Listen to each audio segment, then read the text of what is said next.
and more.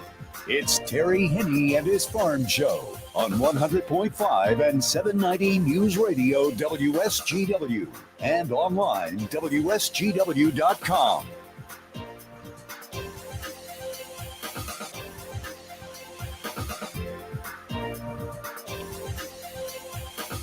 A mostly sunny good morning to you. I hope your day is going well for you, wherever you might be. Started off this morning a little bit on the chilly side. Some of you with cloud cover, so it didn't get quite as cold. Right now, temperatures warming up rather nicely, but unfortunately, we're going to really struggle as far as trying to hit our average high, which is 71. It's just not going to happen today. Currently 54 degrees at the airport. It is 53 here at Radio Center. Downtown Midland is 57. Downtown Bay City is at 54. We do have a northeast breeze. It's under 10 miles per hour, but just enough to kind of move the leaves out there. 30.14 and falling is the barometric pressure. We do have a high pressure system that's influencing our weather, but there is a low pressure system, not too far off, or a little further off than really influences our barometer. So we're not going to see much of the effect of that at all as we go through the next couple of days, but there will be a system moving into the southern plains. We'll keep our eye on that one. It does appear as though right now it more than likely will be pushing clouds in late Tuesday night, early Wednesday morning. And then as we go through the day on Wednesday, the chances of precipitation will increase. We'll talk about that in just a second. High pressure that's influencing our weather is right over Wisconsin. That high is going to hang around for another day or so. Matter of fact, tonight it'll move up a little bit. It'll be over the western part of the Upper Peninsula, and then it'll stay there as we go through the day on Tuesday, which is the reason why our temperatures are not really going to warm up all that much. Now, the overnight low last night was pretty chilly, especially the further north you got. As we mentioned on Friday, we anticipated some pretty chilly air moving in over the weekend. And last night we did see temperatures drop down. Port Hope wasn't nearly as cold. I mean, they were in the mid to upper 40s. But then you take a look at northern Michigan, Sault Ste. Marie dropped down to about 31. Pellston was at 28. Houghton Lake was at 31. West Branch dropped down to 33. Let me see. Mayo dropped down to 30 degrees. Gladwin was at 36. The Gaylord area finished off at about 33 before it started to warm up. East Tawas dropped down to 29. Measurable amount of precipitation starting with late in the day on Friday and going all the way through the weekend. Many folks accumulated up to close to an inch of rain. There were a few isolated spots that did pick up more than that. So I think it's fairly safe to say that in the middle part of the Lower Peninsula, anywhere from 3/4 of an inch to an inch and 3/4 was pretty much it as far as hitting just about every location. Most of us did pick up some precipitation. It was very welcome, and it's amazing how quick the crops popped out of the ground, especially the corn. In some cases, it didn't even take 3 days, about 2 days, and you could see the corn rows. As far as soybeans go, we have had some reports of soybeans peaked up out of the ground, and of course, the sugar beets as well. Doesn't look right now, unless we have something major that comes along, that we're going to have to do very much replanting. There were a few spots over in Michigan's Thumb that did pick up quite a bit of precipitation a little bit ago. So my guess is those folks are going to have to contend with some replanting there if they did have sugar beets in those areas, and some of them did. But by and large, this might go down as one of the fewest number of replant acre seasons that we have seen in quite a while. Sunshine is in the forecast for all of the day today. A light northeast breeze, 60 degrees is our projected high. 43 our low tonight. Sun will set this evening at 9:03, rise tomorrow morning at 6:03. Tomorrow a little bit warmer, but still not average, 64. Few more clouds around as we go through the day tomorrow, but overall, we're looking for that high pressure over the western UP to keep us on the mostly sunny side. 47 will be our low tomorrow night. Then on Wednesday, we'll actually be above average. 73 is our projected high. That is because a low pressure system, which will be in the southwest, will be moving into Missouri and then eventually into northern Illinois late in the day on Wednesday. That's going to be pushing a warm front up through the state. So 73 will be our high. We're only going to drop down to about 62. So our high temperature for the day today is going to be our low temperature for the night on Wednesday night and early Thursday morning. Shower activity will increase as we go through the day. I think the best chance of seeing shower activity in the Great Lakes Bay area will be Wednesday afternoon. Upper 40s as we move into the early morning hours on Thursday. We are going to be looking at, as I said, 62 for a low here, but northern Michigan is going to be a little bit cooler. Shower activity will still be around on Thursday, 72 for a high. The showers will begin to taper off as we go through the day on Thursday. Again, it's going to be a little bit more scattered. Low 50s for a low on Thursday night. Then we're going to start to see a warm up. Friday will be right around 70 degrees, partly cloudy skies. There still will be a chance on Friday afternoon of seeing an isolated shower. Saturday and Sunday, still on Saturday, maybe an isolated shower here and there. 76 for a high. Sunday will be 82. And then as we move through the period, starting with Sunday, all the way through that final few days of the month of May and the first weekend of June, temperatures will be above average. The above average temperature trend will continue through the 5th of June. Above average values as far as the moisture is concerned. Record high in the state is 90. That was set back in 1977. The record low 28 set in 1963. And a year ago, we were spoiled. Our high was 80. Our low was 51. We picked up 0.2 of an inch of rain. For the month of May a year ago, we had just a little bit better than 0.8 of an inch out at MBS International Airport. This year, almost an inch and a half. Now, for the calendar year, January through the 23rd of May, last year, we had just a little bit better than 5 inches water equivalent of rain. This year out at the airport, 9.1. More on the weather as we go through the broadcast. Gary Kaufman standing by. We'll be talking to him in just a moment to find out what the markets are doing. But before we do that, we want to remind you the weather forecast brought to you by the folks at Nutrien Ag Solutions. Nutrien Ag Solutions has the local expertise to recommend the corn, soybean, and other seed products that are the best fit for your field. Plus, unparalleled agronomic support with products and services to unlock yield potential and improve crop performance from planting to harvest. Ask about our financing options to help you get more from every acre and lead the field.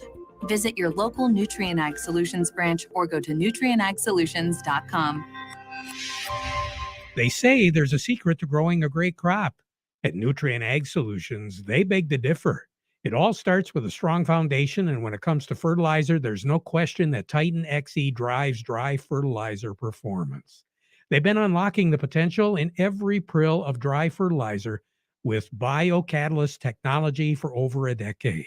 Visit lpi.ag/Titan or contact your Nutrien Ag Solutions crop consultant to drive your crop's potential today. Farm Service brought to you today by the folks at Kryzak's House Family Restaurant. If you've got an event coming up and you need to supply the food, you give them a call.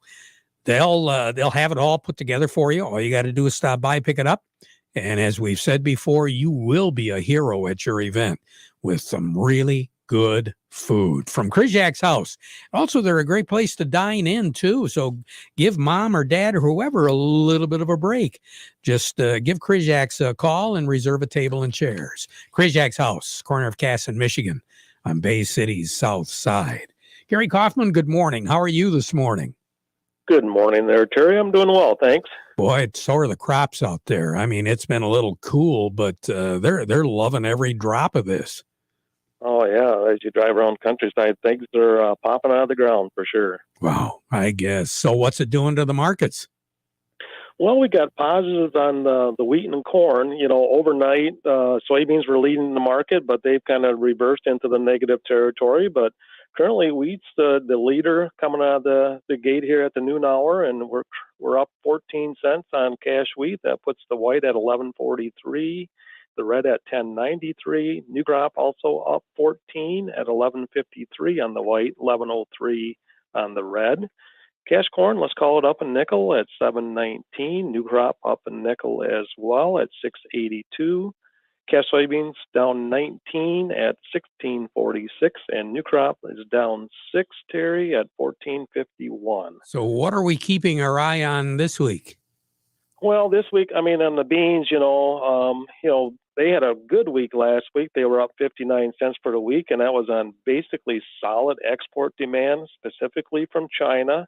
So we'll continue to watch that as we move through the week on new crop sales, cash sales, I should say. And actually, this morning, Egypt came in and bought 130,000 metric ton of beans, which was about 4.8 million bushels, but that couldn't hold the bean market up.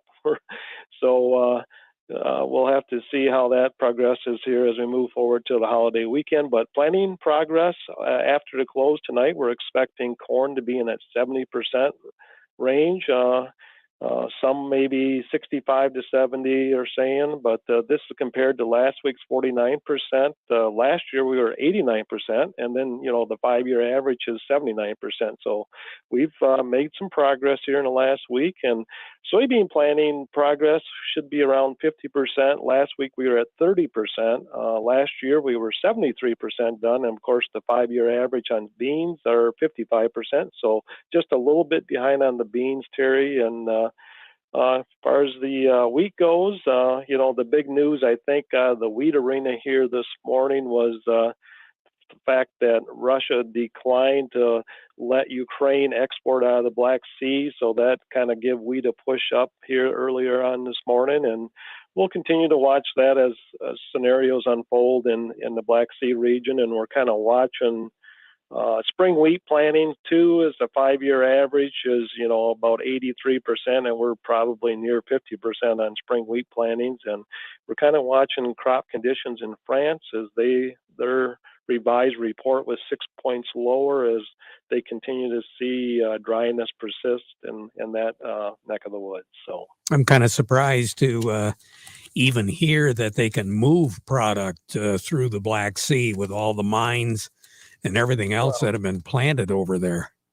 Yeah, and basically most of the products, the grains that are moving out of Ukraine today, Terry, is mostly by rail, so it's pretty much non-existent. But yeah, it's amazing what they've been able to do. And I was just reading a report this morning on Ukraine that as far as their plantings go, their sunflowers, they're saying they're 60% completed. The rapeseed is 85% completed, and their soybean plantings 76% completed. But they're short on diesel fuel and things like that. But as you hear the worst case scenarios kind of on the nightly news, it's amazing what is happening over in that country for sure. So, and I guess the other number that we're going to have to keep an eye on is we're not just talking how much of the planting is complete. It's, are they going to be able to plant a full crop, or if they're working on only half a crop or 2/3 of a crop. So we don't know exactly how that's all shaking out, but you're right. All we've heard all the way along is how bad it is over there. And to me, it's just amazing what those folks, farmers over there can do with such so much pressure on the resources that it takes to get crops in the ground.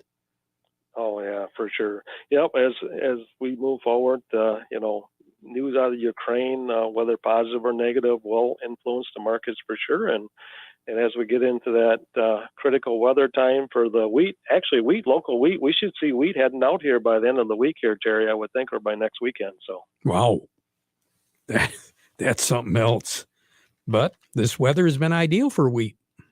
It sure has. The disease pressure has been pretty minimal, and yeah, we're looking forward to that next stage of heading and flowering, and then it's going to be fungicide time for sure. Yep. So, yeah, we got our work cut out for us. Gary, you take care. Have a good one. All right. All right, you as well. Thanks, Terry. Will do. A little bit more as far as what the markets are doing.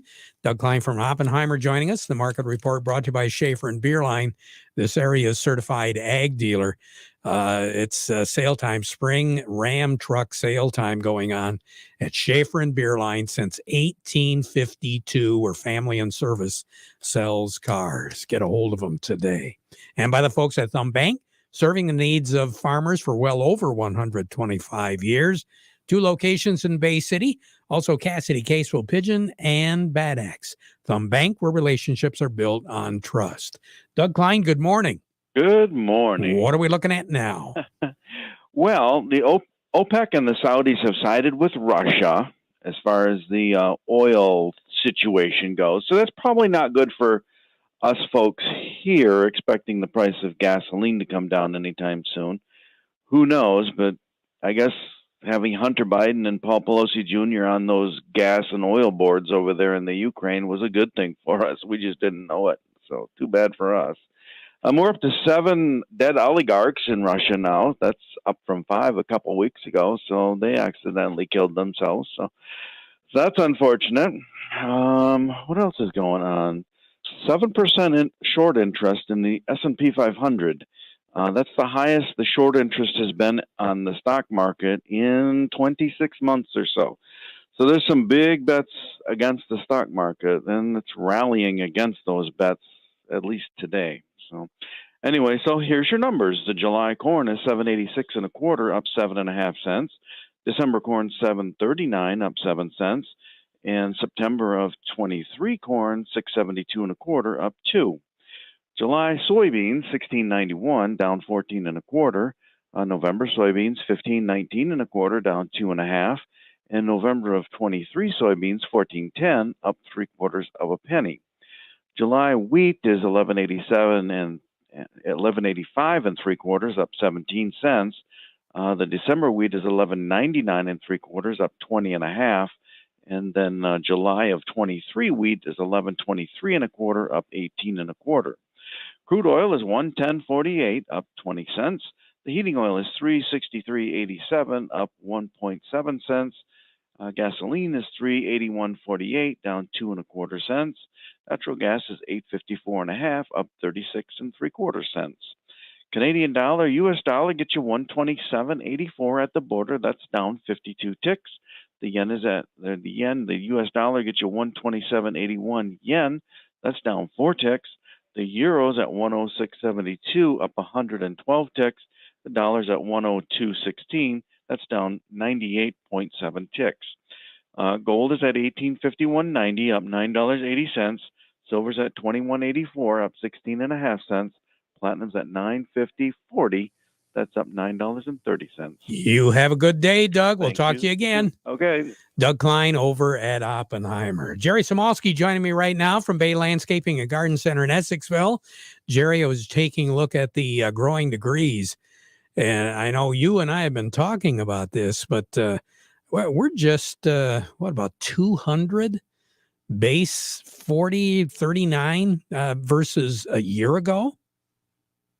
Yeah, I haven't looked in the last couple of days. Our crabgrass season's over, and that's why I don't look as often. But yeah, we're down heat.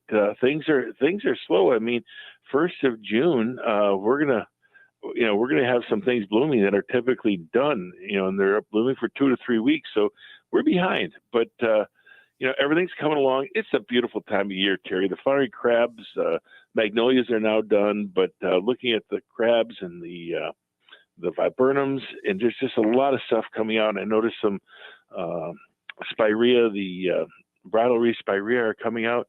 It's just a great time to drive around, take a look. So take note of what's blooming, and maybe if you like those, and figure out what it is, and you can get them in your garden as well. So just a great time of year to be. Springtime is always the best. It sure is. Jerry, you take care. Have a great day. Jerry Samalski, Bay Landscaping and Garden Center in Essexville. Eric Sawatsky tells us that there's a penalty for being married. Well, I guess there's a few of us that didn't know that. We'll talk to him in a moment. Looking for a career where every day is different? Got a knack for working on farm equipment? We're looking to grow our team. Hudson Inc., your local John Deere dealer, is responsible for keeping farmers of America running. Honest, dependable, and self-reliant mechanical technicians is who we are looking for. Hudson provides continuing education, tool allowances, and benefits. If you're interested in becoming a part of the Hudson team, go online and search Hudson Inc. Careers for more information. Eric Sawatsky joining me right now from Yo and Yo. Okay, I need some clarification here, Eric. Marriage penalty?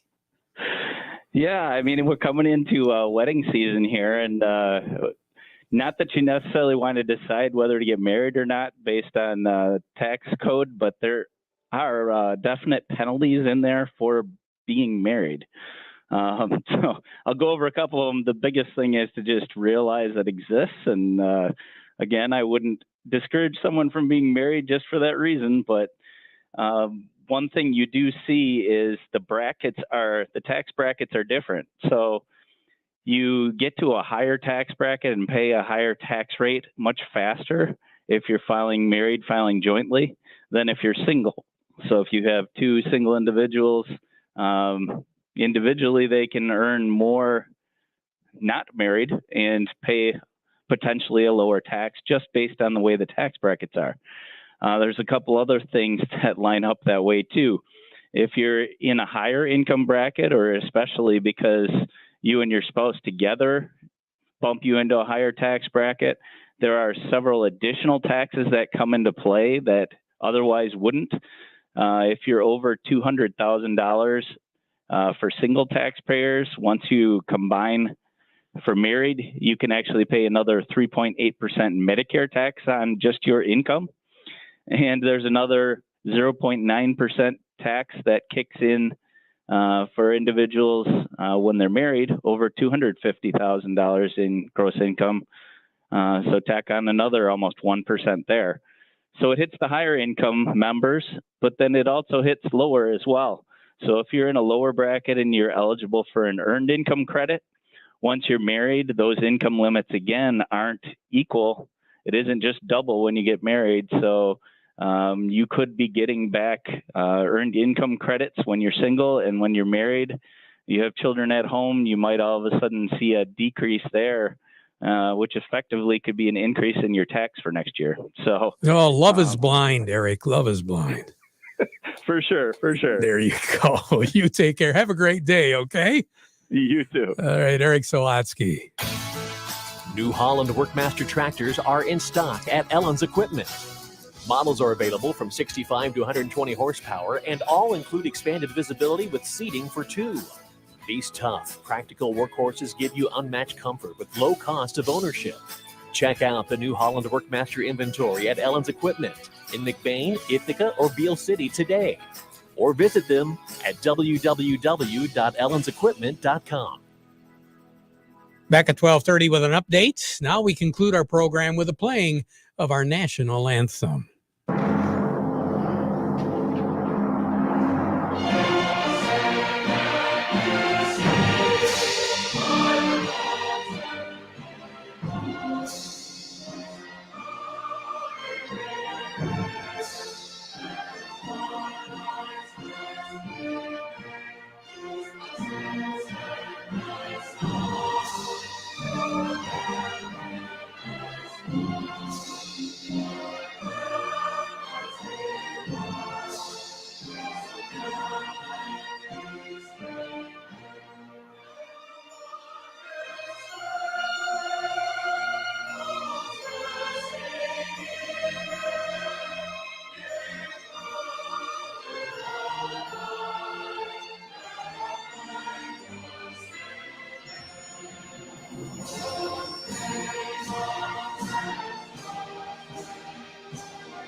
From the Premier Kitchen and Bath Gallery Studios, WSGW, Saginaw, Bay City, Midland,